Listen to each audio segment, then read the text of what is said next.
Ya Mbak Alia, yuk kita belajar, kita bercerita, membaca buku cerita tentang judulnya nih, kata yang mengagumi kerbau.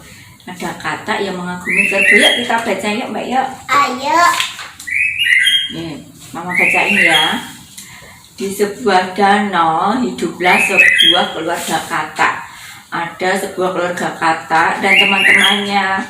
Ada satu kata yang paling besar tubuhnya dibanding dengan kata-kata lain. Dia itu dipanggil Pak Big. Namanya Pak Big, kata yang paling besar namanya Pak Big. Yang Ini Pak Big. Ini loh, nantinya ini. Pagi itu semua kata sedang mencari makan. Di tepi danau kata-kata sedang mencari makan. Hanya satu kata kecil saja yang tinggal. Dia nggak mencari makan, dia main sendiri, asik main sendiri.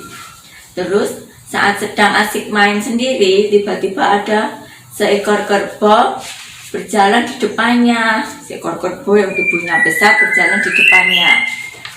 Terus si kakak kecil tadi melihat kerbau yang besar tubuhnya, dia kagum. Makhluk apa itu ya? Kok besar sekali tubuhnya?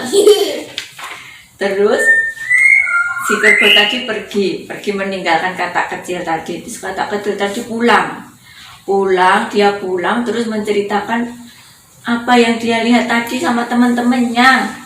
Teman-teman kata dipanggil semua, teman-teman semua sini, aku ada cerita, aku mau cerita sama kalian. Termasuk kata yang paling besar tadi, namanya siapa? Pak Big. Termasuk kata yang paling besar tadi. Teman-teman, aku tadi melihat binatang yang besar, binatang yang mengagumkan, tubuhnya besar. Terus teman-temannya bilang, memang binatang apa yang kamu lihat tadi? Binatang apa yang kamu lihat tadi?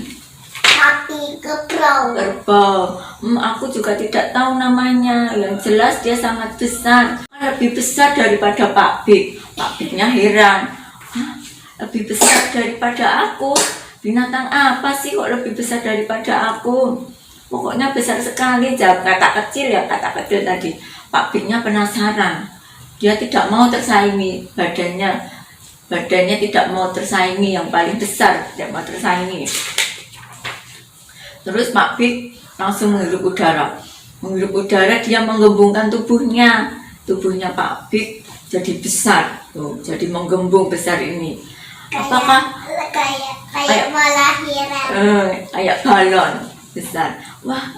Besar kurang Pak Big, kurang besar badannya, besar yang tadi aku lihat binatang. Pak Big semakin penasaran, dia mau menggembungkan lagi tubuhnya, digembungkan lagi sama Pak Big. Ini lebih besar, masih kurang besar Pak Big, badannya masih besar binatang yang kulihat, kata kecil tadi. Pak Big nggak mau kalah.